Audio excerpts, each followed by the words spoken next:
National water harvesting, as an organization, Honorable Speaker, that we examine their books, between which financial year? 2018 to 2021, Honorable Speaker. This is 3 financial years. And Honorable Speaker, it had 30 audit queries. Honorable Speaker, further, we also examined books for Coast Waterworks Development Agency, which is based at the coast, Honorable Speaker, which of course, you know, it was split from the water harvesting before it was changed to water harvesting. This, Honorable Speaker, my committee examined 3 financial years. Honorable Kosing, kindly take your seat for a minute. I'll give you. Because we have so many students coming in and out of the gallery, and I know many would like to be acknowledged when they're in here. Allow me to interrupt you to welcome students from Kavutiri Secondary School from Runyenjes constituency, Embu County, seated in the Speaker's Gallery.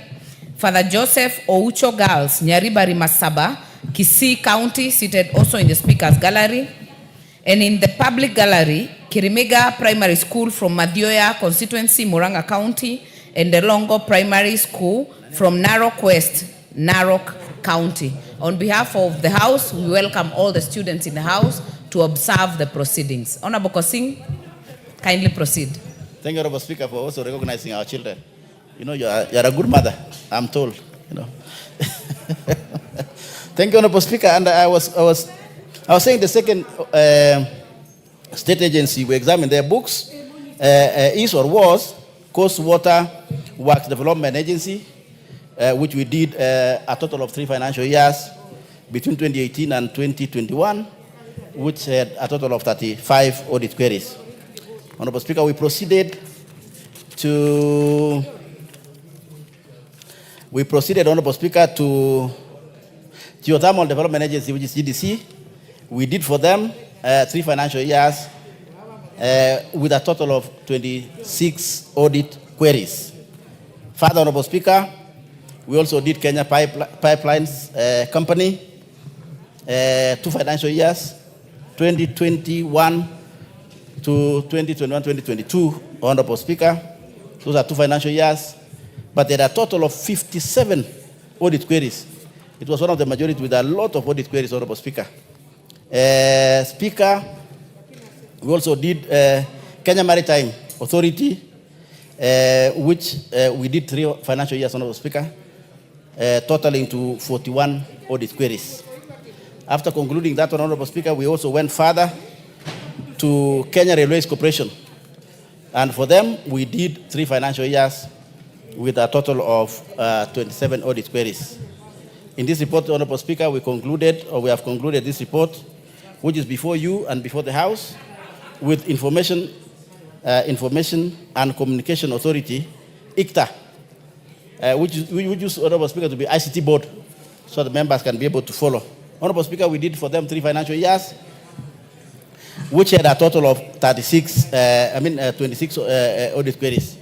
In total, Honorable Madam Speaker, we did 7, this report has 7 state agencies with a total of 20 financial years, a total of 20 financial years.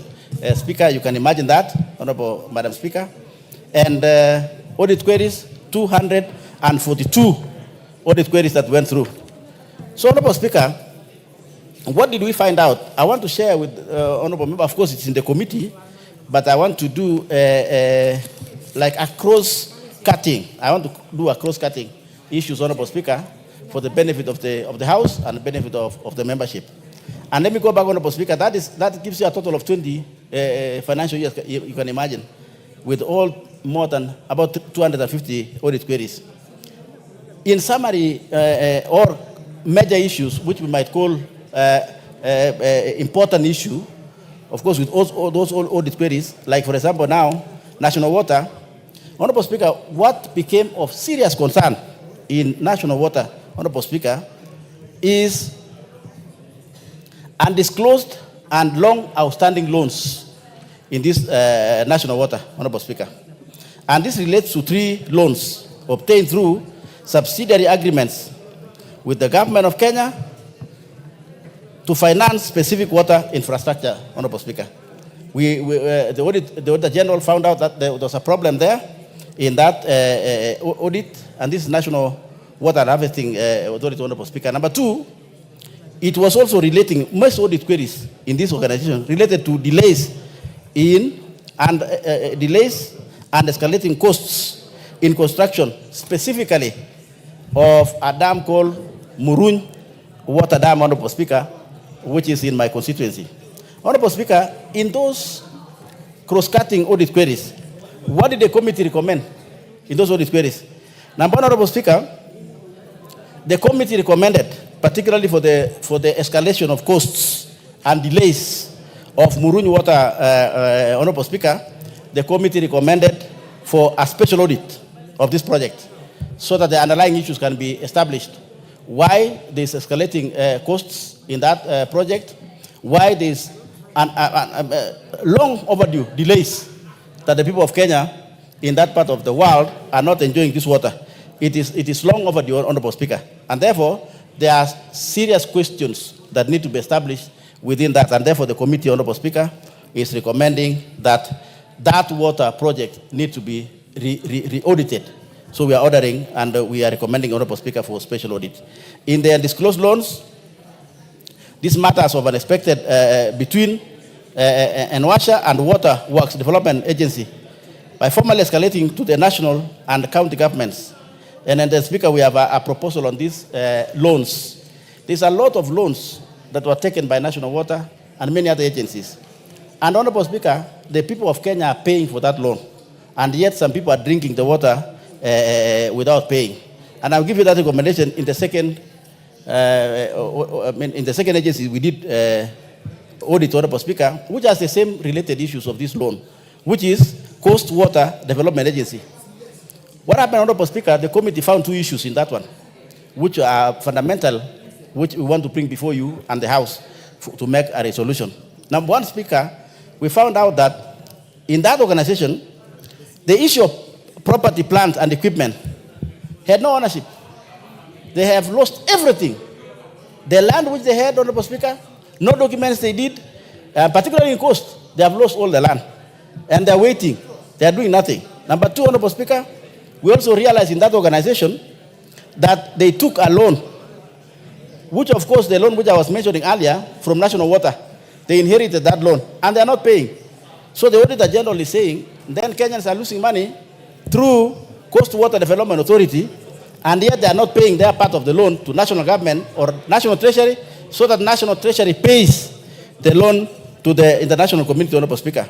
And therefore, we had serious recommendations, Honorable Speaker, on that one, which is, number one, we recommend that EACC and the National Land Commission to conclude investigation of the ownership of the entire land, the entire Coast Water Development land in the Coast, Honorable Speaker, and take the culprits to book, or bring the culprits, Honorable Speaker, to book, so that those people can face the law. And help Coast Water Development Works Authority to be able to recover that land. Because, Honorable Speaker, we found that they have no capacity. The Coast Water Development Authority has no capacity to recover their land.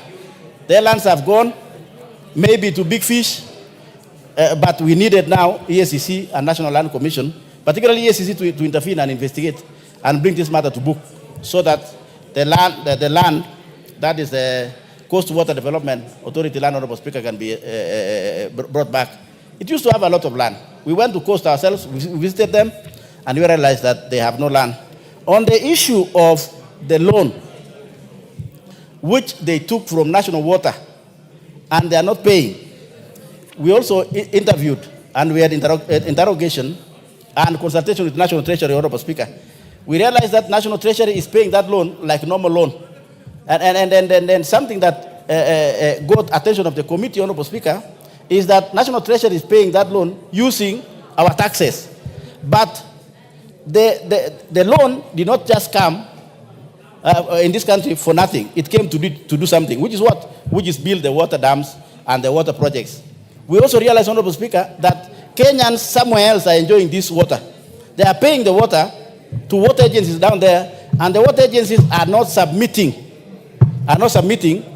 the money or the tariffs which are supposed to pay. They are not submitting to National Treasury. So what happens? It means that Kenyans outside the jurisdiction of, which means actually Kenyans are paying for them instead of them paying for the loan which they use the water. We have a very serious recommendation there, Honorable Speaker. And that is the second issue, or the second organization that we find there are serious issues.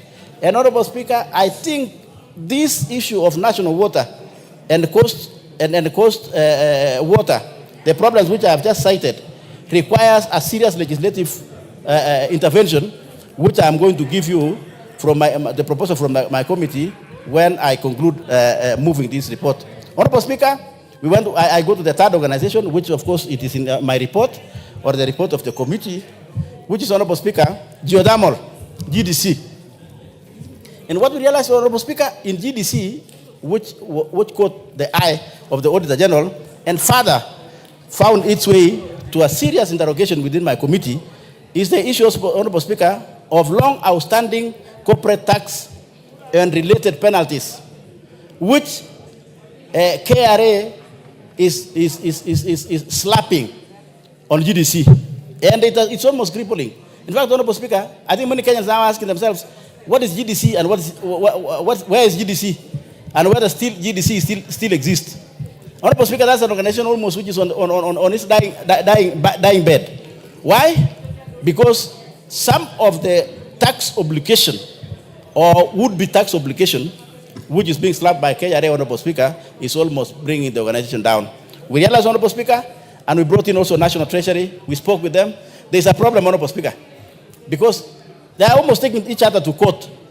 And we were wondering, as a committee and parliament, how can government take itself to court? And it happens, Honorable Speaker, from some revenues that come from 59 wells, which, Honorable Speaker, the organization got that special money to sink 59 wells. And the revenues, because then they get the steam, and they sell the steam to KenGen. KenGen uses the steam to generate power, and then KenGen sells to KPLC. Also, the same steam GDC sells to independent power producers. Independent power producers, they produce electricity. Then they sell to Kenya Power. So they get money from Kenya Power. But that money was supposed to be reinvested, Honorable Speaker, to develop a lot of wells. This is geothermal wells. We also realize, Honorable Speaker, and the best for the country, it is the cleanest energy and it's the cheapest energy when you compare with other sources of generating power. Steam is the cheapest, most sustainable, and the cleanest. So the government then had a proposal that let us use the revenues, which come from KPLC to GDC, to be able to develop more wells so that we can generate more cheaper power. Honorable Speaker, what happened is that KRA, with their what you call wisdom or lack of wisdom, then what happened? They taxed that revenue, which was supposed to be like plowed back, or the money used to be to plow other wells. So that then GDC becomes like self-sustainable. We don't borrow money to sink more wells, to generate more power. Then they start talk of war, Honorable Speaker, which of course my committee will have a very, and we are proposing, Honorable Speaker, that there should be a serious legislative proposal or legislative intervention so that it can help GDC. That is very fundamental item that my committee, Honorable Speaker, realized, so that we can be able to sort out the sibling rivalry, the quarrels, the delays that is coming from KRA asking for more money. And we are of the opinion as a committee, Honorable Speaker, that that money should not actually be taxed. It should be used. We visited geothermal here in Nakuru. We also went to Paka, which is in Tiati, and we realized that there's a serious potential in this country. But where is the money? KRA has taken more of the money, and we are of the opinion that they should not go that direction. That money should be ring-fenced to proceed in sinking more wells for the people of Kenya. And I'll give you a recommendation, Honorable Speaker, and the House much later in my report, in moving the report, although the proposal is there. Number two, Honorable Speaker, serious issue that we also found in GDC in auditing their or examining their books was cost of non-productive time. Auditor General found out that when the rigs are not functioning, the staff which are supposed to do the drilling, because then either it has gone for service, and we realized that they had overstayed the rigs. The rigs, I don't know how to put it in a small language or in understanding language. The rig is the one that is drilling. GDC is using to drill the ground to get the steam. That rig, Honorable Speaker, is a gigantic machine. We saw one in the Kuru. It's a very big machine. It's operated by a number of staff. So when it goes for service, what happens? The staff continue to earn money, and that is the Auditor General found a question and said, hey, look here. Why are these people earning money and yet they're not, the rig machine is not working? We are Honorable Speaker, and we are giving proposal to the House that, Honorable Speaker, going forward, we are recommending that institutions like GDC, because we asked them what caused the delays of these maintenance machines. They told us, Honorable Speaker, procurement of spare parts takes ages. Shipping of spare parts takes ages. And they were blaming the Procurement Act. We realized, Honorable Speaker, that we agreed that those special agencies like GDC, and that's our proposal to the House, that the House will agree with us that those special agencies like GDC, Honorable Speaker, do what we call service agreements, right? Service agreements, and that's our proposal. That GDC considers using service agreements, that they have a service contract, maybe 3 years, for supply of certain special equipment, so that we don't have an idle time, so that the rig continues to work. We're proposing, Honorable Speaker, that the House agrees with us that we give permission and the proposal to GDC to have a service agreement for 3 years, for 4 years, of course, without floating procurement rules, Honorable Speaker, so that if a spare part is required in a rig, that it should not take 45 days to be able to procure that spare part, or it should not take 4 months. And that is why the Auditor General was questioning that those people who are being paid without the rig working, they should pay back. And we realized that it was not their problem, Honorable Speaker. It was the problem of our laws. So we are recommending, Honorable Speaker, that special institutions like GDC to maybe consider having a service agreements. Service agreements, Honorable Speaker, is where you have a valid procurement, you have a valid supply agreement, that if there is a spare part that is required in a rig, that you can actually be told immediately, and then you also get that spare part immediately, Honorable Speaker. That way it cuts short the time, and we agree, and we thank the General for flagging out that. Honorable Speaker, we proceeded also to Kenya Pipelines Corporation. Honorable Speaker, the committee found out something interesting with this Pipelines Corporation.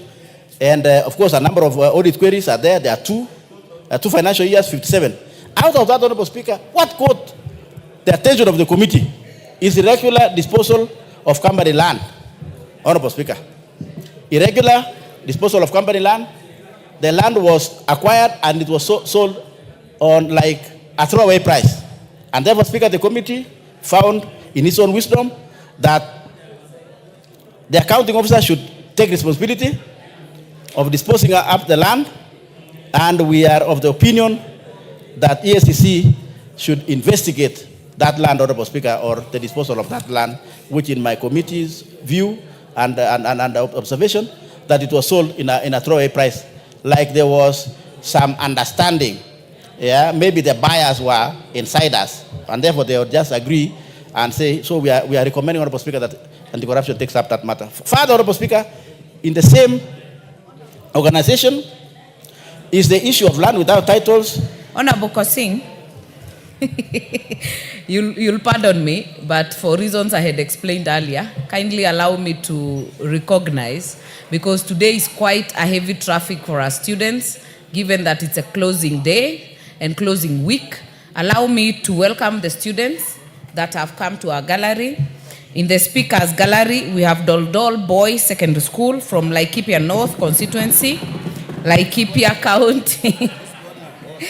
You have St. Kizito's Junior Secondary, Mbere South, Embu County.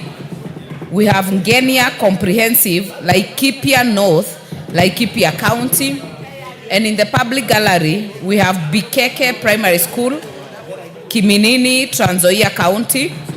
We have Ise Primary School, Mwingi Central, Kitui County. We have Sikirar Primary School, Narok West County, Narok County.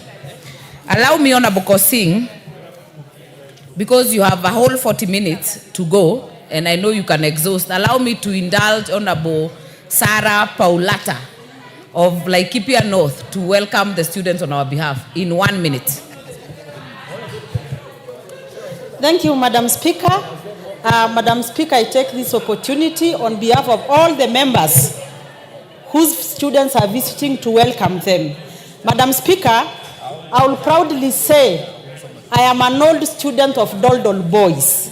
And that is why one day when the majority leader told me that he went to Alliance Boys, I told him there is many similarities between me and him because I also went to Doldol Boys.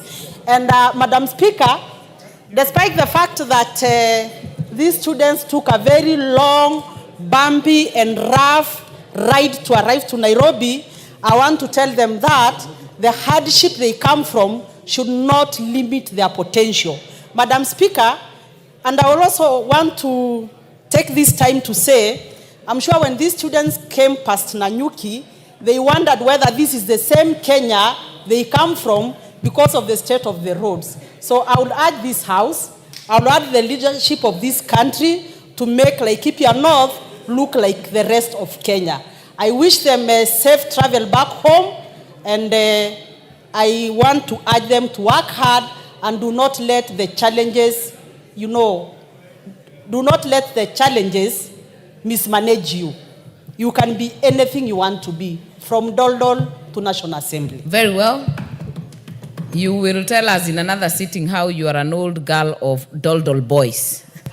But for now, Honorable Kosing, kindly take it up. I thank you, Honorable Speaker. I said you are a good mother. Now I have been vindicated that you are a good mother, or evidence has given it. That's why you are recognizing our children, and I thank you, Honorable Speaker. Speaker, I was highlighting issues that the committee found out in Kenya Pipelines Corporation. I have mentioned that one, which is land, and one also that caught the attention of the committee, Honorable Speaker, is this one, which we term as unprocedural implementation of Mzima Springs Water Project. Honorable Speaker, there are two issues in that water project that caught the attention of the committee. One, which is perplexing, Honorable Speaker, was that they wanted to decommission, Honorable Speaker, or they wanted to change. This is Kenya Pipelines, and this is Mzima Springs. Mzima Springs, Honorable Speaker, is water. So you can imagine, National Pipelines, Honorable Speaker, is for petrol. It's for supply of petrol. So what we found out, Honorable Speaker, is that they were directed to take petrol pipes, right, to be able to transport water, Honorable Speaker, from Zima to Mombasa. It was weird, Honorable Speaker, that you can, somebody can direct that you use petrol or petrol pipes, that those petrol pipes can be used to transport water for human consumption, Honorable Speaker. That was weird. My committee found out that one, Honorable Speaker, that was extremely weird. Number two, in that, Honorable Speaker, they spent 400 million. They spent 400 million in trying to do the pipeline from Springs, Mzima Springs. Mzima Springs, Honorable Speaker, is in Taita. It's in Taita, Taveta. And therefore, of course, moving that water all the way to Mombasa, it's about 200 kilometers or something like that, or maybe less. I think surveyors can be able to tell us that. But that's an estimate. But what caught the attention of the committee, Honorable Speaker, are those two issues. How can one, in any thinking, normal thinking, expect that you can transport water using petrol pipes or pipes that carry oil? It's weird, Honorable Speaker, in terms of health. And of course, it didn't happen. And therefore, because it didn't happen, we don't know where 400 million went, Honorable Speaker, or was used or squandered or eaten. Therefore, Honorable Speaker, the committee is asking the House to agree with us. And the agreement we're asking, Honorable Speaker, is that the officers who are involved that day, they must be investigated by EACC, anti-corruption, Honorable Speaker. Yes, and they should not, and so that, Honorable Speaker, in future, Nobody can say there were powers from above. Powers from above, Honorable Speaker, can lead to danger in terms of health of the people. And this is a good example of Mzima Springs, Honorable Speaker. It was weird that some people, even if it's direction from above, that some people can agree to use. Of course, it failed. Maybe for health of the people of Mombasa and people of Kenya, we say it's good it failed. But they ate the money. They ate the 400 million. We need the 400 million back. Of course, those pipes were not used, and they were not, of course, Honorable Speaker, to be healthy to use petrol pipes to supply. And I don't know why it was pipeline, not national water or coast water, to be able to supply water to the people of Mzima Springs. I'm of the opinion, Honorable Speaker, that maybe the people of Mombasa are still missing the water. That money should come back from the people who eat the money, to eat the money, so that the project can be able to proceed and the people of Mombasa get water. It's weird, Honorable Speaker, but let this be an example. And therefore, it's up to you, EACC and anti-corruption, to pick over. We have done our work, and we have given you the power to proceed. And the House, hopefully, will agree with us. Honorable Speaker, proceeding, we heard also, as I said earlier, Kenya Maritime Authority, Honorable Speaker, which is, of course, everybody knows, and if they don't know now, they know, that they are based in Mombasa. Honorable Speaker, we had a number of issues that got our attention. We had 41 audit queries, but I want to bring forward to you, Honorable Speaker, that one that caught our attention and the attention of the committee that I'm using as a cross-cutting is supply review and installation of enterprise resource planning project, Honorable Speaker, that we realized it stalled. And it was done poorly, Honorable Speaker. So what's our recommendation? Those people who did that project should face the law. And therefore, the investigative agencies should pick up their work and bring those people to book. They squandered their time. They should face the law. The time of eaters, Honorable Speaker, is over. The people of Kenya, and particularly now, Honorable Speaker, when taxes are a bit high, we are recommending that they should be investigated and they're brought to book. Further, Honorable Speaker, we had Kenya Railway Corporation. In this one, Honorable Speaker, two issues I can say are cross-cutting issues, which I want to submit to you and the House. Of course, Honorable Speaker, we had 3 financial years in this one. We had that state corporation, that's Kenya Railway, and 27 audit queries. Out of 27, I've taken 2 for my presentation today, Honorable Speaker. One is non-disclosure of material uncertainty related to going concern. Honorable Speaker, we realize that Kenya Railway, if it doesn't change or the government helps it change, it will die. We have realized, Honorable Speaker. And therefore, we are recommending, and they're hearing, we are recommending, Honorable Speaker, that maybe they should expand their thinking, not only to rely on commuter. We are also thinking, Honorable Speaker, that they should heavily rely on cargo. Because, Honorable Speaker, for them to be profitable, and if they are only transporting passengers, then for them to be profitable is to add more prices. And therefore that becomes very expensive for the people of Kenya. Maybe SGR or something like that, it will become expensive. So that they don't die, they should be able to think out of the box. And one of the recommendations we had is that they should think about investing in cargo transportation, Honorable Speaker. Seriously, cargo transportation might help them to survive.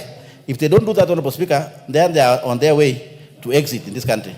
Number 2, Honorable Speaker, we also found out default in the payment of Exim Bank loan between themselves and National Treasury. Honorable Speaker, that's a serious issue that we are recommending that the National Treasury and Kenya Railway should agree on how to treat that Exim Bank, which of course, Honorable Speaker, you know, Exim Bank came to build or help the people of Kenya to build the SGR. Finally, Honorable Speaker, in terms of the organizations, the 7th organization is Information and Technology Organization, which is of course ICTAC. Honorable Speaker, this one, 3 financial years, 26 audit queries. One I can present to you, Honorable Speaker, out of the 26, which are in this report. One that caught our attention, Honorable Speaker, is something called partial loan, which was, Honorable Speaker, the government of that time, this was 2018, 2019, it was promotion. The government was trying to promote digitization, small creators in terms of digital economy. What, of course, now this government is trying to do to build ICT centers, in all over the constituencies. Honorable Speaker, this one, when they were trying at that particular time, they also, of course, helped a lot of people, Honorable Speaker. Of course, what happened? There was no proper administration in terms of people taking this money. It was like seed capital to be able to establish your own digital. It was just like a nursery. Government had money for nursery. It gave to ICT. And in trying to recover the money, Honorable Speaker, ICT board, it became impossible. Of course, these are small people, no security. It's almost like the one we have now, which is, of course, the Hustler Fund. When people come and take money, when you're trying to promote people and they come to take money, there was no security. Of course, if you want to help somebody, if you have security, then we're trying to do what? We are helping bourgeoisies. So because of those poor people or poor students, at that particular time, they were unable to be able to pay the loan. And therefore, Honorable Speaker, we are recommending that ICTAC and particular National Treasury takes the responsibility, Honorable Speaker, and liaise with the national ICT, which helped a lot. And in fact, Honorable Speaker, we have realized it is because of what ICT board did that particular time that now we have a lot of Kenyans in the ICT platforms, Honorable Speaker, and therefore National Treasury should deal. We are proposing that the National Treasury should work with the ICT board to be able to write off that obligation from ICT, Honorable Speaker, because that was a government, national government direction. Honorable Speaker, having said that, and making that presentation, Honorable Speaker, I want to make the following few conclusory remarks. One, Honorable Speaker, where do we get our power? And this is our marking scheme. Our marking scheme, Honorable Speaker, is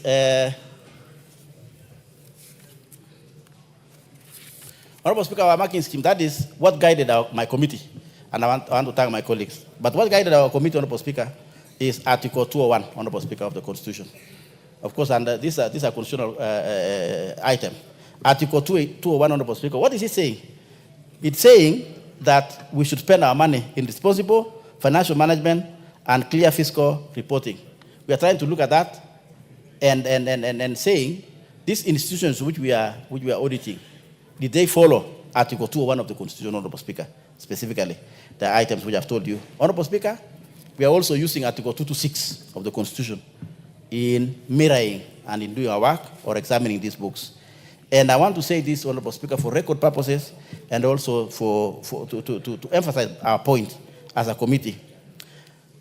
The law says, the Constitution says, the holder of public office, including political office, who directs or approves the use of public funds contrary to the law or instructions, is personally liable for any loss arising from the use and shall make good the loss, whether the person remains the holder or not.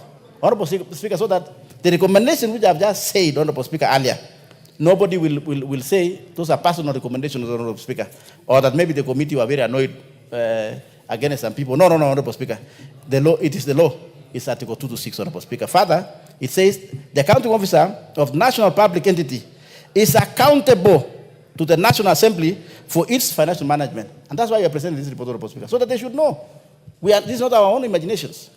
And they should not find any pain when we make such a recommendation, Honorable Speaker. That we are protected, and it is our responsibility as a constitution. So nobody sees my face and say, maybe Mheshimiwa Singh is doing that. It's not my work. It's the work that we have been given by the Constitution of the Republic of Kenya, Honorable Speaker. Of course, I won't apologize for the responsibilities of doing the work for Parliament and the people of Kenya. I will not apologize, Honorable Speaker. But that's our marking scheme. Of course, standing orders gives us the power. Public Finance Act, and so on.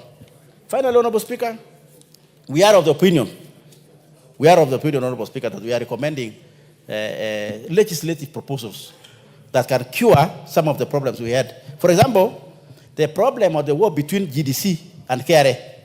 We are recommending, Honorable Speaker, that there should be legislative proposal and amendment, or policy amendment, to do what? To convert the revenue from the 59 wells, which we just said earlier, Honorable Speaker, so that it becomes something sustainable. That revenue should be treated as A&A, not as revenue, or the money that is coming from the 59 wells, which I just moved earlier, Honorable Speaker, that money should be treated as A&A and ring-fenced for purposes of digging or investing in more wells to create more energy, Honorable Speaker, and more clean energy. We are proposing, Honorable Speaker, that there should be legislative proposal. Sometimes, Honorable Speaker, some of the cures of these audit queries, Honorable Speaker, are not necessarily maybe what I'm saying should be investigated, it should go to court or DCI. Sometimes, Honorable Speaker, the long term, and the bigger picture will be the amendment of the law. And that's why we are proposing that amendment, Honorable Speaker, and to be picked by the committee in charge or responsible, which is, of course, now in GDC. That is, I'm thinking that should be either Finance Committee or Energy Committee, Honorable Speaker. Our work is mortician. We have given you as a speaker, and of course, you know, you chair the Liaison Committee, Honorable Speaker. I'm hoping that you're going to take that one from here as a good mother, Honorable Speaker, and I thank you. Finally, we are also proposing the water agencies, Honorable Speaker, water committee, or committee in charge of water. We should have an amendment in law that, Honorable Speaker, if there is a water project that the government of Kenya spent alone to develop that water project, and you are drinking that water, and you are paying for that water. For example, now, like if you are paying water in Nairobi, the money I'm paying, Honorable Speaker, the money I'm paying, my bill, my water bill that I'm paying a month, that money, Honorable Speaker, the percentage should go back to pay the loan. Honorable Speaker, there are people of Kenya who are suffering in this country. Why? Because, and I've given you an example of national water as an example, and also the coast water. They took the loan, Honorable Speaker. They're not paying. Is somebody drink the water? Yes.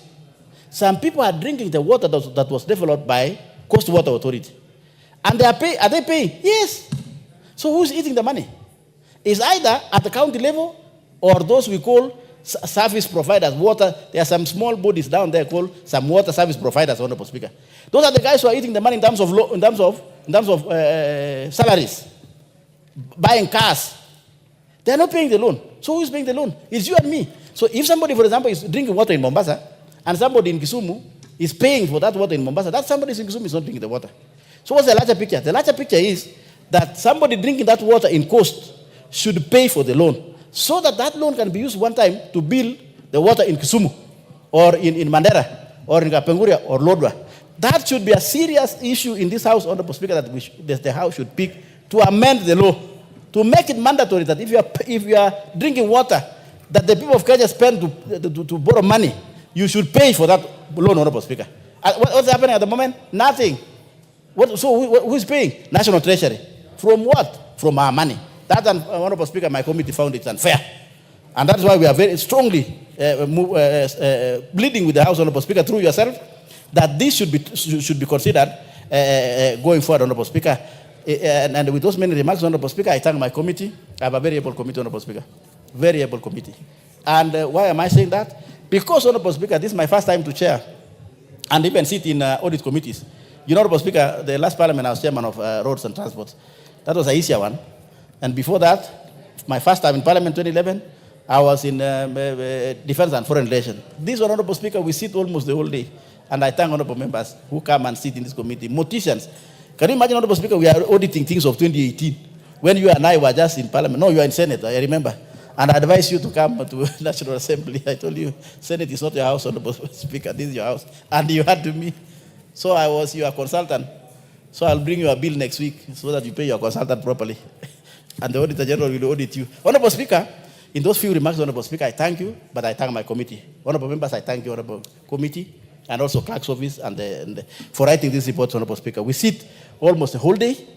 We sit when people are in recess. My committee is working, Honorable Speaker. With those many remarks, I thank you, Honorable Speaker, good mother of this country. I beg to move, and I ask my colleague, Honorable the Vice Chair, Honorable Rico, to second. I thank you, Honorable Speaker. Thank you, Honorable Kosing. Definitely not few words. Honorable Rico. Thank you, Madam Speaker, for giving me this opportunity to second this motion. But Madam Speaker, I want also to remind you that I've been an accounting officer for the county government of Turkana. And you remember, Madam Chair, I appeared before you when I was accounting officer for Turkana County Government. Madam Speaker, then you have actually ruled out. It is not Honorable Kosing. I was more powerful in the Senate. Yeah. That is in jest. Continue, So, Nabariko. Madam Speaker, I remember you scared my colleagues in the Senate County Public Account Committee. I remember what you did during that particular time. Madam Speaker, the Vice Chair, I joined this committee this session, and I wish to say something on this audit. Madam Speaker, the purpose of the audit is to confirm the value for money with those respective entities, government entities. Madam Speaker, why are we auditing? We audit corporations just to study accounting systems of that particular entity. Secondly, Madam Speaker, assessing internal controls. We need to confirm and see that the corporations of government are really adhering to have proper internal controls. Verification of assets and liabilities. The intention of audit is to confirm the existence of assets and existence of a particular liabilities. Finally, Madam Speaker, legal compliance. Do entities conform or compliant to our laws? The Public Procurement and Disposal Act, Public Financial Management Act, and the Constitution of Kenya. Madam Speaker, what we established as a committee is weak financial management by our corporations. The reason as to why, Madam Speaker, Code of Corporate Governance for State Corporations was established in 2013 is to enhance effectiveness and efficiency of these state corporations. That particular Code of Corporate Governance must be conformed by state corporations. Madam Speaker, as you go through the audit of these corporations, you will establish that these people who are manning these corporations are not conforming or they are not compliant to Mongoso. Madam Speaker, this weak financial management, if you look at Public Procurement and Disposal Act, many of these audit queries majorly lie on public procurement. Why? Because these entities are not, looks like these entities have not gone through sensitization of these laws that are supposed to guide them in procuring procurement goods and services in their respective entities. Madam Speaker, the other observation I saw, we observed as a committee, many government entities have a problem with the issues of land. The issue of land, the entities have allowed, or the accounting officers have allowed the government land to be encroached or to be taken away. Case in hand is the one for the Kenya Railways and a number of institutions. I happen also to engage in an insurance corporation. There's an insurance company, Insurance Regulatory Authority, has an asset that has been taken away by private developers. So, Madam Speaker, there's need for the government, the accounting officers. It is the responsibility of an accounting officer to secure the asset of an entity. If that particular asset is not secured, there's need to see that that particular accounting officer need to be an action need to be taken against that particular accounting officer. The other thing, again, Madam Speaker, the institutions of government, when a circular that separates institutions of government are implemented, the assets are transferred, but liabilities are not transferred. A case in hand is the water institution that the chair talked about. The asset was transferred, the Water Service Board, regulatory. That particular asset was transferred, but unfortunately, the loan that was taken to secure that particular asset was never transferred to the entity that took over the asset.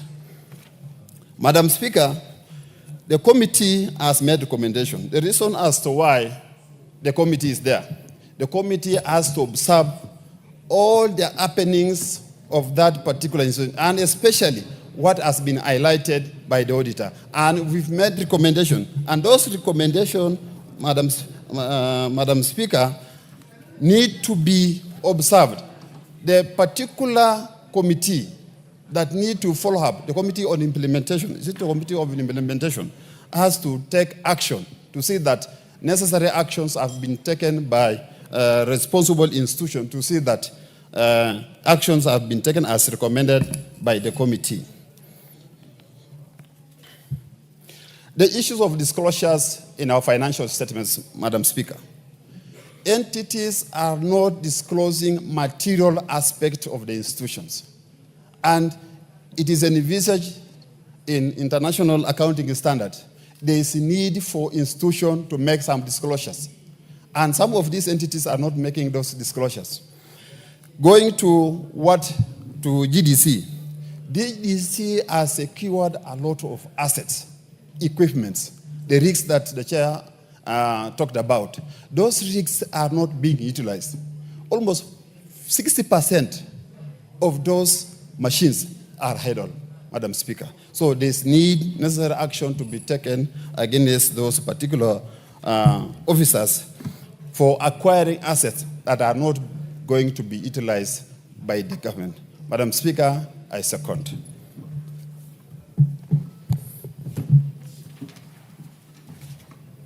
Very well. Honorable members, I therefore propose a question that this House adopts the report of the Public Investments Committee on Commercial Affairs and Energy on its examination of the reports of the Auditor General on the financial statements of selected state corporations laid on the table of the House on Wednesday, 4th of June, 2025.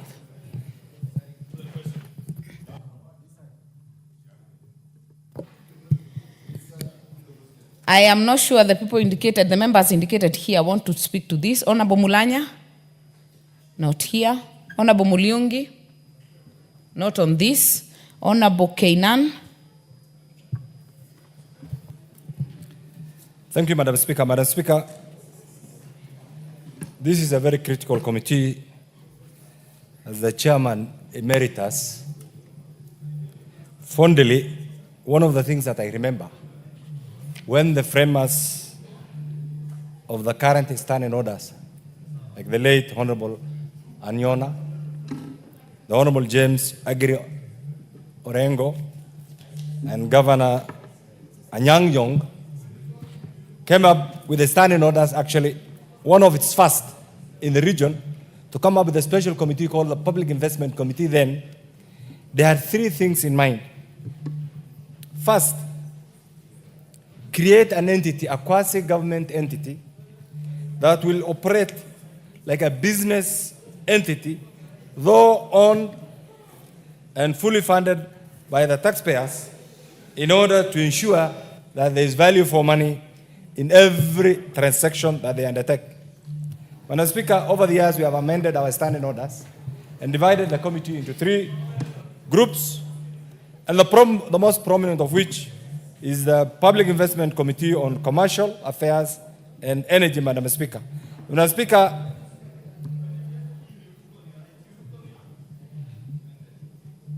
one of the key mandates of the committee, Madam Speaker, is to examine, in the context of autonomy and efficiency of public investments, whether the affairs of these public investments are being managed in accordance with sound financial or business principles and prudent financial practices. Madam Speaker, all of us are students of both the fight, the promulgation, and the use of the current constitution. One of the reasons, again, why the framers of the current constitution decided to have an audit office that is not operated, that is not manipulated, that is not within the purview and the mercy of the executive, was again to allow for a free, fair, objective audit institutions, Madam Speaker, that truly accept something I call the 3 C's in audits and the 5 E's and the 7 E's in auditing. What are these 5 C's in auditing, Madam Speaker? There must be a criteria for auditing. Audit It's not just a haphazard activity. There must be a criteria. That criteria is determined by adherence to well-known, financially understood system, Madam Speaker. The other bit is there must be a condition for auditing. The other one is there must be cause for auditing, Madam Speaker. And equally, the other C is there must be consequence for that particular audit. And finally, there must be a mechanism, a corrective, that's what they call the corrective action. Those are the 5 C's that any audit institution must adhere to. What are the 7 E's, Madam Speaker, in audit? There must be effectiveness. And that's why there has to be value for money. There has to be efficiency so that whatever we do can also project a thoroughness, Madam Speaker, in the way it is done. But it also be economical. The other E, Madam Speaker, is there must be excellence. How is this done? What are both the qualitative aspects of this particular auditing? Madam Speaker, there must be also adherence to ethical standards. And there must also be equity. And finally, ecology, and this is that. These are the 5 C's and the 7 E's in auditing. This being the case, Madam Speaker, this committee being a very critical committee, pursuant to our own standing order, Madam Speaker, the motion before us today affirms the key role of Parliament in scrutinizing public expenditure and corporate governance in order to ensure that state corporations operate within the bounds of transparency, integrity, and efficiency, Madam Speaker. And this is why this report covers a number of issues, including financial irregularities, Madam Speaker, including unsupported expenditures, Madam Speaker, and this is the essence of auditing, accumulation of bend bills, Madam Speaker, and this has become the norm. Every organization you procure, just as if it is a form. Madam Speaker, the other bit is also the prejudice, just as the chairman has alluded to, of procurement regulations. Madam Speaker, any country that does not adhere to stringent procurement regulations, understood and established and followed by the people, is en route to wastages and blundering. And Madam Speaker, if you go even the villages where we come from, under the county government, under state corporations, under many government agencies, this issue of breaches of procurement, Madam Speaker, is one thing that occurs everywhere. I don't know how we are going to stop it, but it's there. That's why we have today billions, hundreds of billions as bending bills, Madam Speaker. The other bit is, Madam Speaker, the weak internal controls, Madam Speaker, and this requires an immediate action, Madam Speaker, and that's why this committee on its own volition, pursuant to the standing order, Madam Speaker, under the leadership of our able chair and the vice chair and other committee members, decided to consider the reports of these 5 critical agencies, Madam Speaker, Madam Speaker, in order to allow value for money. We're dealing with GDC. GDC is an offshoot of the giant Kenya Power and Lighting Company, Madam Speaker. Kenya Pipeline is one of the critical energy agencies, Madam Speaker. So if you combine the value to the taxpayer, Kenya Pipeline and GDC, Madam Speaker, are supposed to contribute. Madam Speaker, you realize that these 2 organizations alone are central to Kenya's economic competitiveness, energy security, and industrial development. The question is, are they being run as expected by the taxpayers? And this is why the audit issue provides a platform for the members of Parliament, Madam Speaker, and the role of the member of Parliament here is we come in as neutral arbiters. We have an independent entity governed by a statute. We have the office of the Auditor General. Then Parliament comes in now to interrogate and provide a platform between these 2 constitutional office of the Auditor General and the entity. Anyway, in our report, Madam Speaker, one of the things that we have realized is that sometimes in most of these organizations, Madam Speaker, there are structural problems. There are operational challenges, Madam Speaker. And unless some of these things are sorted out, we will continue to keep on complaining. This audit issue will be part of our archive. And there will be no value for the taxpayers, Madam Speaker. That is why today, under this committee, Madam Speaker, the issues raised, in particular, under Kenya Pipeline, under GDC, Madam Speaker, and the world is changing. These two organizations must be run in the most transparent manner, in the most efficient manner, if truly our desire is to join the League of Developed Nations, Madam Speaker. They have been there on paper, Madam Speaker. And these are the things that, Madam Speaker, under the oversight role of Parliament, Madam Speaker, the audit issues, Madam Speaker, uncovers some of these serious issues pursuant to Article 226 and Article 201 of the Constitution, Madam Speaker. These are sweeping statements. But what is it that we as a committee, Madam Speaker, we have decided to look at? We have decided to look at how are these organizations being run? How are they conforming to these prudential financial guidelines? Are they being run efficiently? Are they meeting their taxpayers' expectations, Madam Speaker? Are they safeguarding the public interest?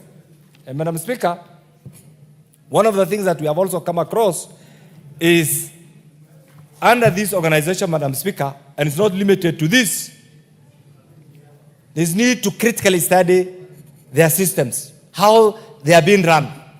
Are they being run in a business-like, culture? Or are they being run like, I thought it was 10 minutes. It's 10 minutes. You only have a minute to go. Some 2 more minutes?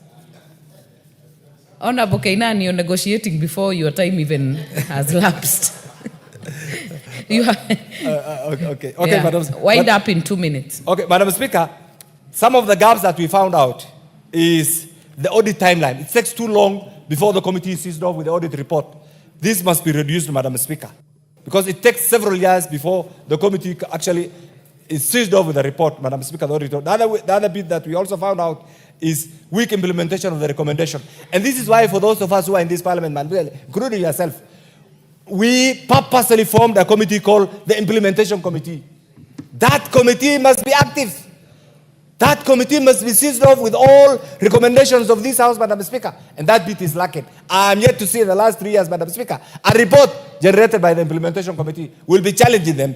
Either will wrap you up or will bring reports as expected by the framers of the current standing order, Madam Speaker. Madam Speaker, the other bit is there's a bit of insufficient public involvement. Some of these organizations are being run in a very opaque manner, Madam Speaker. It is the high time that, there's a provision called public participation. We need to know the activities, the operations of Kenya Pipeline. We need to know how GDC is run and many other organizations. This bit is one thing that, Madam Speaker, is lacking. The other bit, Madam Speaker, is there's limited focus on outcome. We need to see money. This country requires resources for development. So these organizations, per se, must be tasked in a manner that will force them to contribute to the national past. Madam Speaker, the other final one is persistent governance challenges. We want some of these organizations in the future must get clean audit reports. How do they do that? Adhere to the procurement regulations, follow the standard established, Madam Speaker.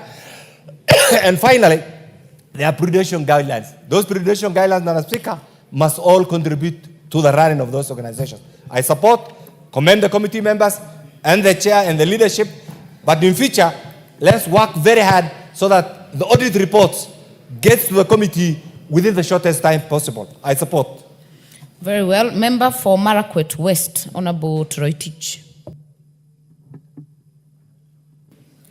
Thank you, Honorable Speaker. Honorable Speaker, I rise to support this very important report on selected state corporations moved by my neighbor, Honorable Kosing. Honorable Speaker, the report is quite substantive and has raised weighty national matters, Honorable Speaker, that this House must take critical account into. Honorable Speaker, there is a lot of wastage in this country that we must take care so that even as Parliament, as we pass budgets, we must be able to follow up and ensure that the money we have allocated to state agencies is utilized in a manner that is in accordance with the Constitution. Honorable Speaker, Dr. Ariko, who has seconded the motion, has said that there must be value for money. That is provided for in the Constitution, that any state agency allocated money must ensure that the money allocated by this House is used in a prudent manner as envisaged by PFM Act and the Constitution. Honorable Speaker, and Dr. Arika has also talked about that the key problem, the problem in this country, Honorable Speaker, is the procurement department or matters to do with procurement. Honorable Speaker, this weekend I was in my constituency and I was shocked to see that vehicles are rotting in police stations, they are rotting even in health centers. Honorable Speaker, in terms of disposal, Public Procurement and Disposal Act provides a very clear framework of disposing motor vehicles. Honorable Speaker, you find that that act is not being followed. And why should vehicles rot in judicial, Honorable Speaker? Why should vehicles rot in our health centers? Whereas there's a mechanism in law of disposing those particular motor vehicles and of course other government properties as envisaged by the law. Honorable Speaker, but the question is this. The move of the motion will say that we need a legal framework, I don't know, institutions to be created. Honorable Speaker, we have sufficient legal and institutional framework in this country. What we need in this country, Honorable Speaker, is good manners. Someone has been given to run an office. Why should we not follow the law that is in place? Honorable Speaker, we have a committee in this House, the Committee on Implementation, established under Standing Order 209. Honorable Speaker, for the avoidance of doubt, if you read Standing Order 209-2, it says the committee shall scrutinize the resolution of the House, including adopted committee reports, and thereafter provide solutions or even issue sanctions to those concerned. Honorable Speaker, if a committee of the House sits, it sits in accordance with Article 125, which says that committee has powers similar to that of the High Court. Honorable Speaker, to call witnesses and even to issue certain sanctions that is provided for under the Constitution. Honorable Speaker, therefore, the Committee on Implementation should ensure that to avoid wastage of public resources, to ensure there is value for money, that the reports of this House must be implemented as provided for in the adopted resolutions. Honorable Speaker, I support the report. I rest. Thank you. Very well. Honorable Makali Mulu. Thank you so much, Honorable Speaker.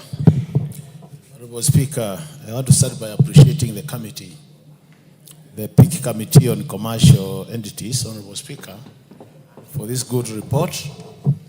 I've listened to the presentation by the mover and the seconder, Honorable Speaker. Just a number of issues do arise from that presentation, Honorable Speaker. And I think as a House, Honorable Speaker, it is time we do take some of these reports by our audit committees seriously. Because, Honorable Speaker, I think it has gotten to a time when we think these are just normal presentations. And I think if we really want to help this country, Honorable Speaker, it is time these reports are discussed into details.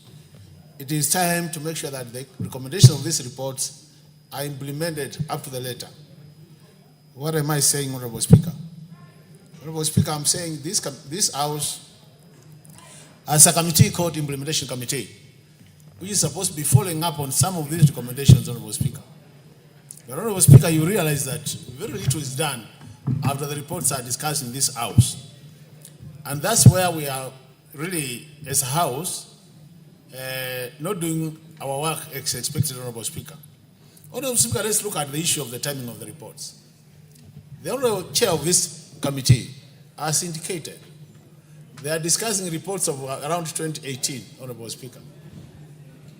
On a serious note, Honorable Speaker, today we are 2025. You know, at times I wonder, how can we explain that gap? A gap of almost 7 to 8 years. How do we explain it? And to make things very complicated, Honorable Speaker, you realize that the accounting officers of those days, most of them have retired, and if they have not retired, they have gone to visit their maker. So in that case, Honorable Speaker, the truth of the matter is, even if you make a recommendation, it's just a dead recommendation. That's why I get so surprised. I agree with the chair when he says they are morticians. Because on a serious note, we are making recommendations, we cannot be implemented. So I think the question we should be asking ourselves, Honorable Speaker, is what do we need to do as a House so that we have to speed in terms of timing, so that those who are in office can be accountable when they are still in office? Because there's this excuse always when you call an accounting officer, when the one who was in charge as a left, they tell you, I'm not the one who was in charge. And the debate ends there. The second issue, Honorable Speaker, this PIC is in charge of commercial entities. Anything commercial, Honorable Speaker, is supposed to be making profit for the government. It's a public investment committee looking at public investments, and by expectation, the truth of the matter is this investment should be making money for the government. So the government should either be getting profits or dividends paid to the government. Because we are using taxpayers' money to do this. But Honorable Speaker, I ask myself, how many of them are making profits? They have become pitless ores where public resources are pumped and we never see anything in return, Honorable Speaker. So is it not time, Honorable Speaker, we did an evaluation of which commercial entities are in place, which ones are making profit, and the ones which are not making profit, Honorable Speaker, we close them and push the business to private sector. Because I think the private sector can do better than having this being taken care of by the government. The other issue, Honorable Speaker, which is critical, is the issue of the consequences. So many recommendations have been made. I've listened to my chairman. I've listened to the second of the motion, Honorable Speaker.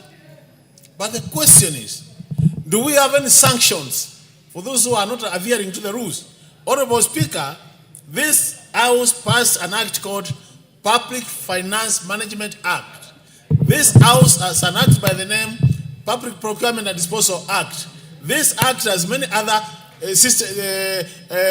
procedures like human resource management systems, Honorable Speaker. And what we do normally, anyhow, to subject the performance of these parastatals to the acts of parliament which you have passed, Honorable Speaker. So the question is, in a situation where somebody deliberately doesn't adhere to the law, Honorable Speaker, should we not be having sanctions? Is it not time we told somebody you are not qualified to be in charge of this institution because you can't account for the resources we have given you? On the basis of that, you either pay your way or we give you zero budget, Honorable Speaker. I think if we start now doing that, Honorable Speaker, we will be seen to be a house which has some tooth to bite. Currently, I think people are taking our reports just as a talk show, Honorable Speaker. And I think, Honorable Speaker, you don't want to waste your time sitting on that important chair and what we resolve here becomes just a talk show, Honorable Speaker. Personally, I would not want to participate in talk show. So I want a situation where, after we agree on this recommendation, Honorable Speaker, we move to the next step. The next step should be that our implementation committee, together with the majority leadership in this House, act on these recommendations.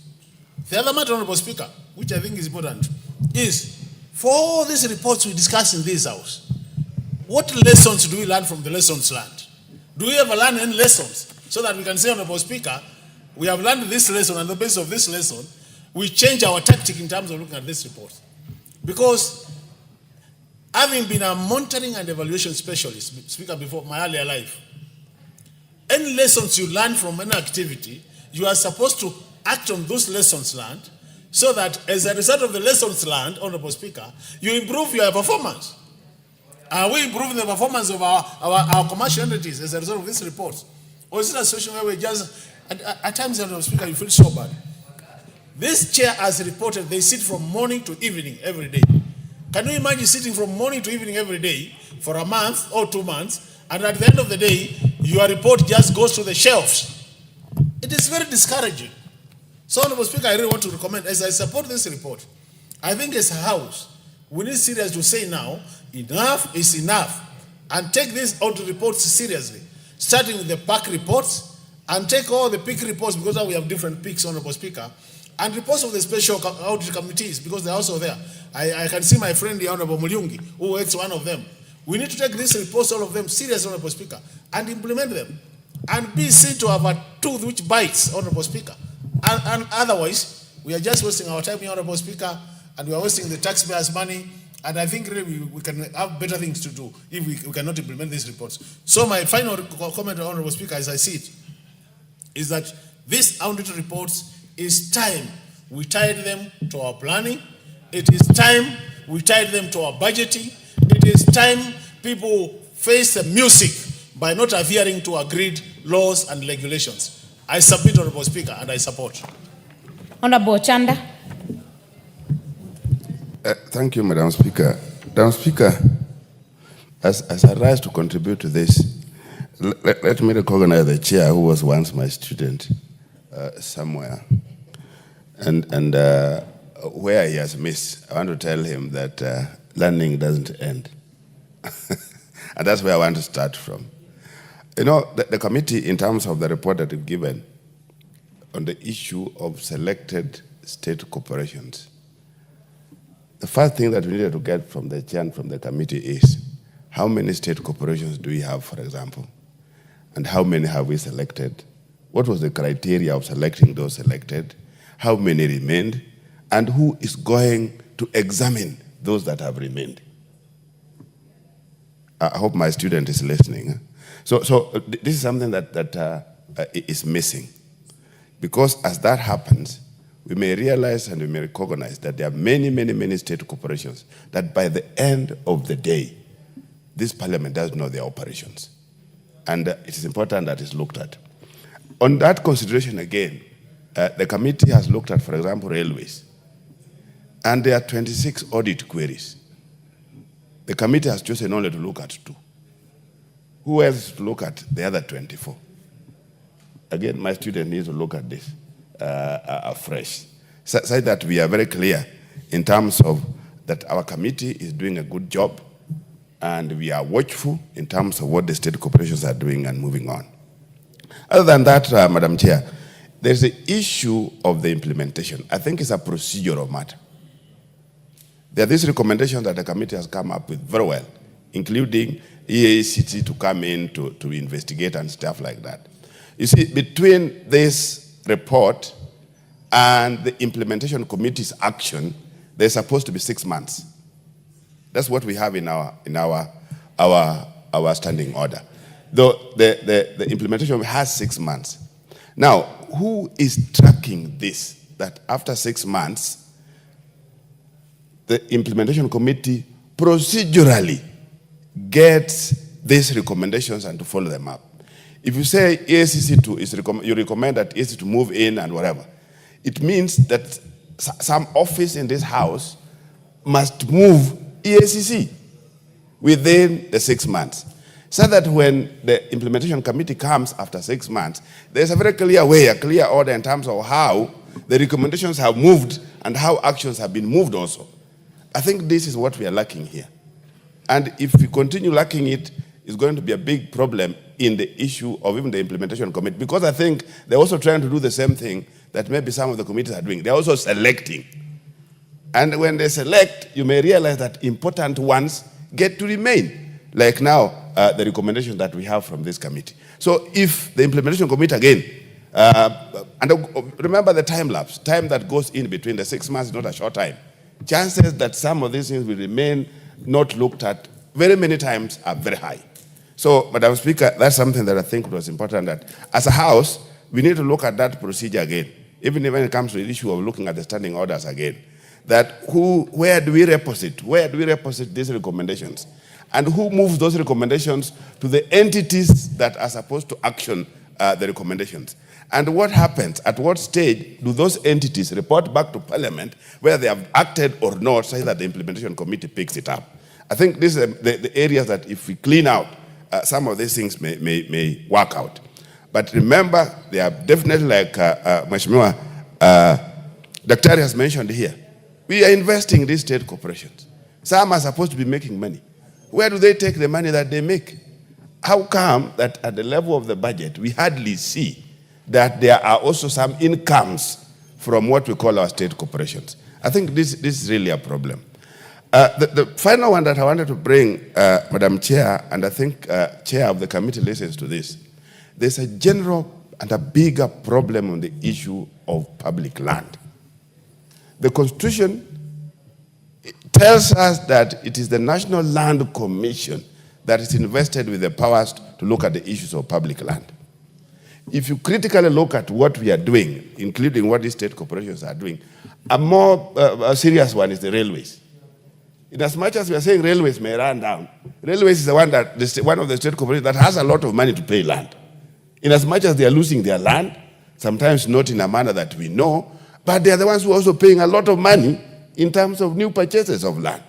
So when a state entity, a state corporation, whatever it is, buys land, that land immediately from that day needs to be under the National Land Commission, which is what the Constitution recommends or knows. But what we do is that a state corporation buys land, the commission doesn't know. Land for a school, for example, yeah? These are public lands, but where the titles reposited, the titles of public schools are in Treasury. So what is Treasury doing with the whole issue, again, if they are not mandated? The Treasury is not mandated to look at the issues of public land. Why should we have titles in Treasury? Why not have them in National Land Commission? What is happening that the National Land Commission cannot have an inventory of all the public lands we have in this country?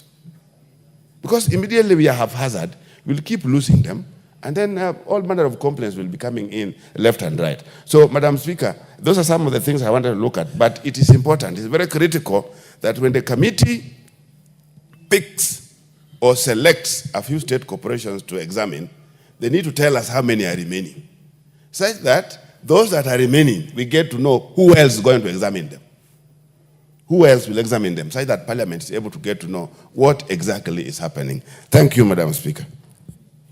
Well, Honorable Owen Mbaya.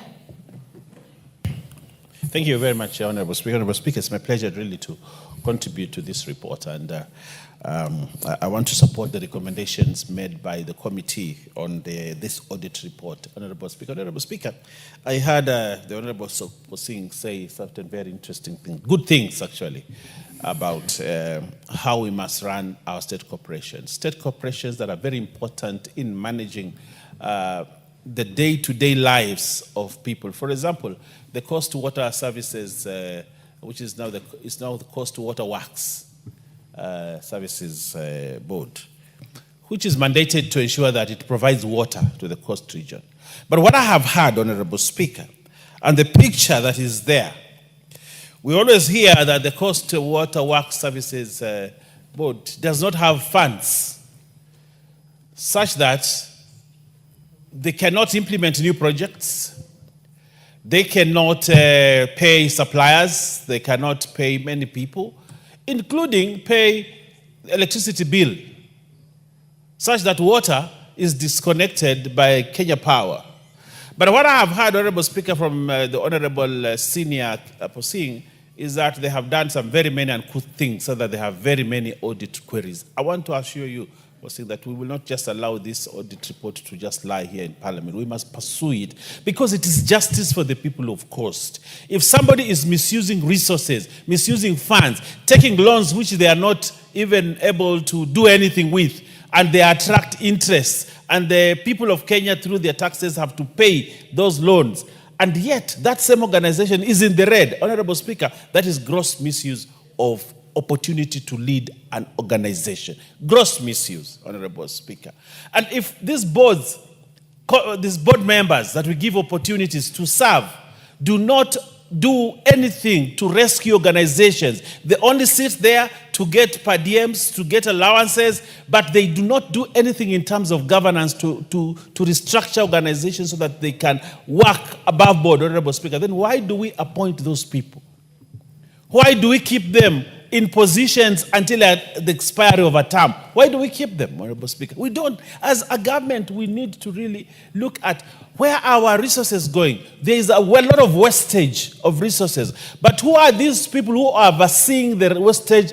I want to use the chaperoning, the wastage of resources.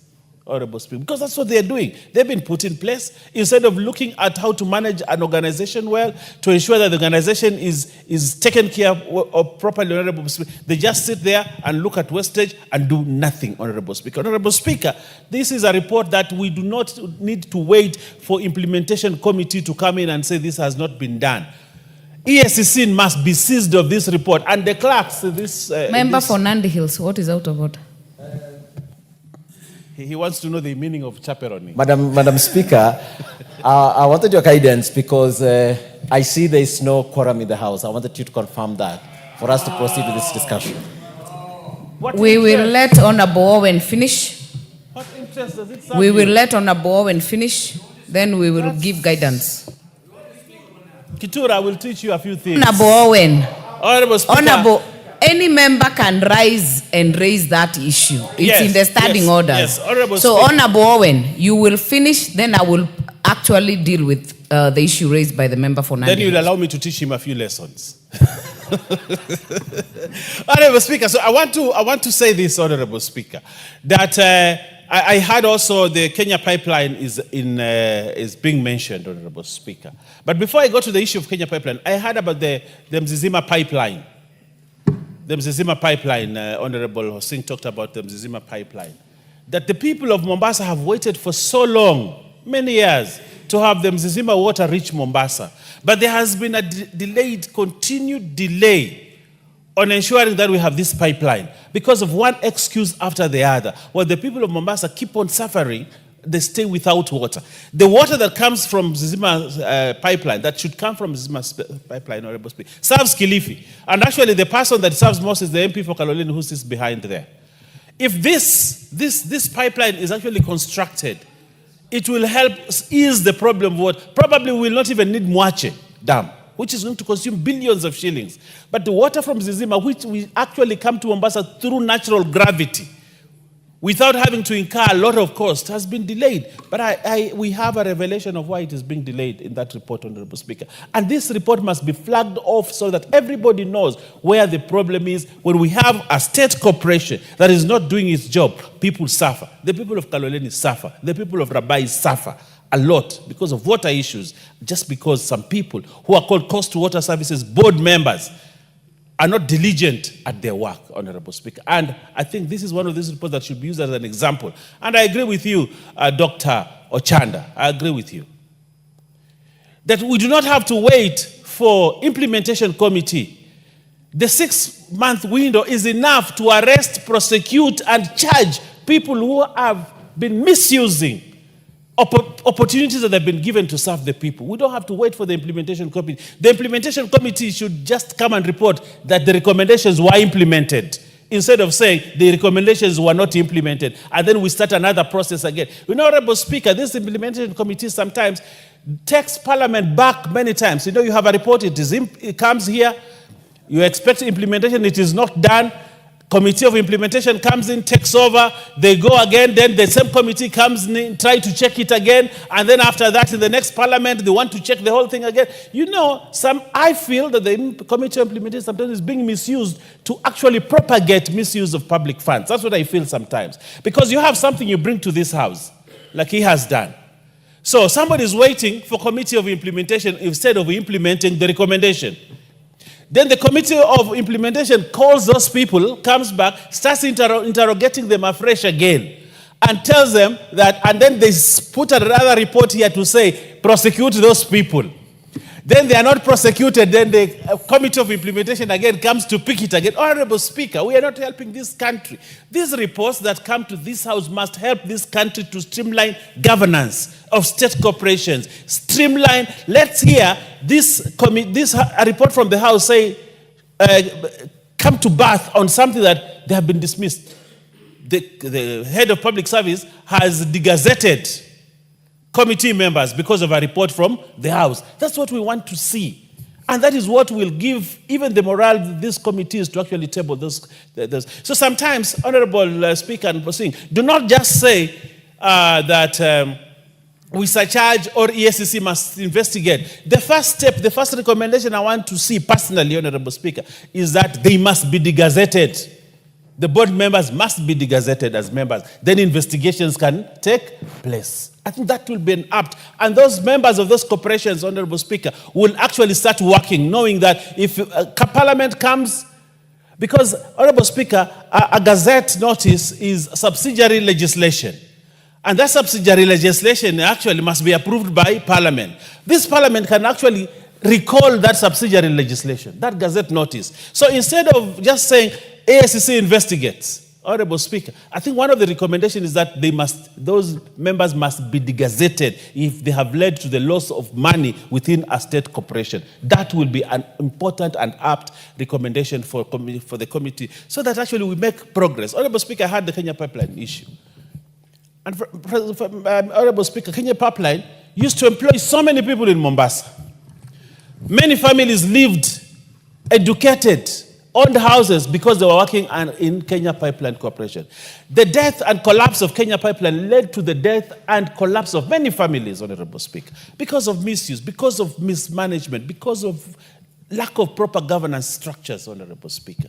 And yet, this government spends a lot of money to train board members when they have been appointed for governance issues, audit issues, and other. Where do they implement those recommended, the learning that they get? And yet, the moment they sit on those boards, they make one mistake, another mistake, they fleece that state corporation, the state corporation is on knees, they continue to draw salaries and allowances, while the people who suffer are the people who work and for whose service is needed by the state corporations. Honorable Speaker, as Parliament, I think it is time we made drastic and very robust and radical recommendations, other than the ones that, and I want to ask our clerks when they help committees to write, they're used to a certain type of language, those clerks. Oh, this is how it is done. This is how we have done it for many years. And they write recommendations so that they look politically correct. Honorable Speaker, we need to move. Chairman, do not just accept the recommendations that the clerks make.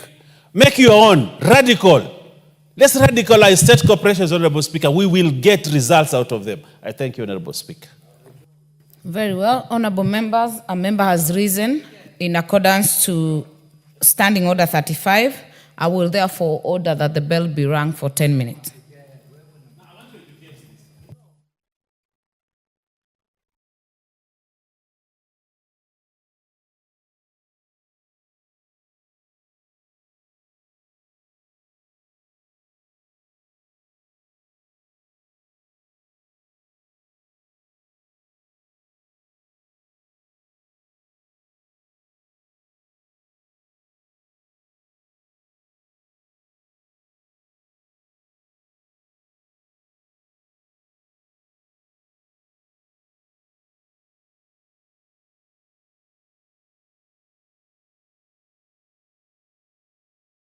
Fadhili.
would you be upstanding? Honorable members, and the time being 5:37 p.m., this House stands adjourned until tomorrow, Wednesday, 30th July 2025 at 9:30 a.m.